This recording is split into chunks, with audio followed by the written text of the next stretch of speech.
Lake Chief Hector on the Stony Reserve west of Calgary, a tranquil setting for a science conference.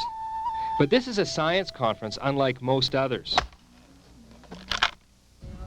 Every morning the participants meet in this teepee and pray for guidance from the Great Spirit. These are Indigenous people from New Zealand, Hawaii, Mexico, and North America. They are all scientists, but not the kind you'd find in a lab developing a new chemical pesticide.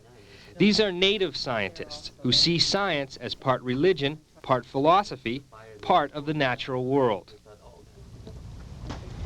Shilonem Garcia is an Aztec from near Mexico City. She picks the sap from trees to use as a mosquito repellent. For her, science is nature. For me, everything is pure science. No? Natural science, not so complicated, eh?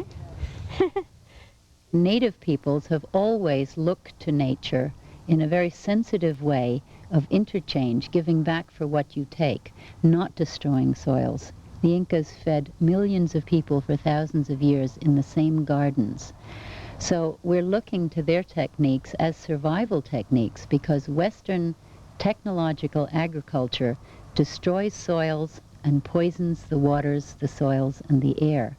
And we have destroyed our food-producing base to such an extent that we could have major disaster within the next few decades.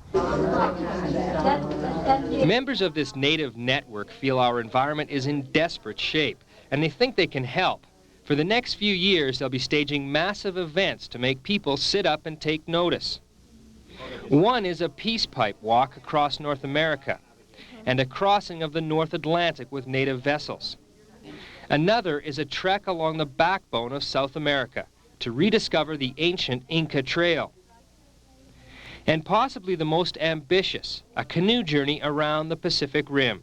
The canoes for the Maori people, for many of the people around the Pacific, is an expression of who we are. So it's an opportunity to also focus attention on our responsibility as Indigenous people on protecting the ocean. 32 nations will be involved in the canoe project, among them the Haida Nation of British Columbia. In 1986, the Haida staged their own canoe journey to help save South Moresby Island. They will now link with other Pacific nations in a much larger journey. We see that there's an opportunity for educational exchange. There's also an opportunity to look at migratory patterns and to share with Western scientists that knowledge, so we can build a bridge between native science and Western science, and also a bridge to work together to protect the Pacific Ocean. Western societies are just now starting to realize what native cultures have known forever, that the earth cannot be abused and survive.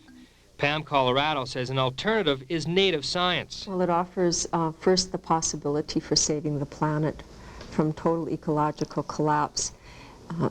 Why? Because Indigenous people around the globe are the last people who still have the old knowledge about how to survive in harmony with the land and know the specific techniques. It's a question of survival for the species at this point.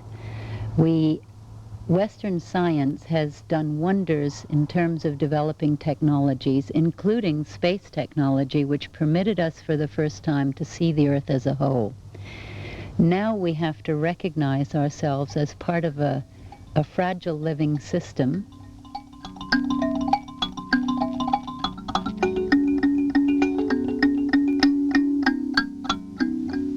For the Calgary News Hour, I'm Bruce Leslie on the Stony Indian Reserve.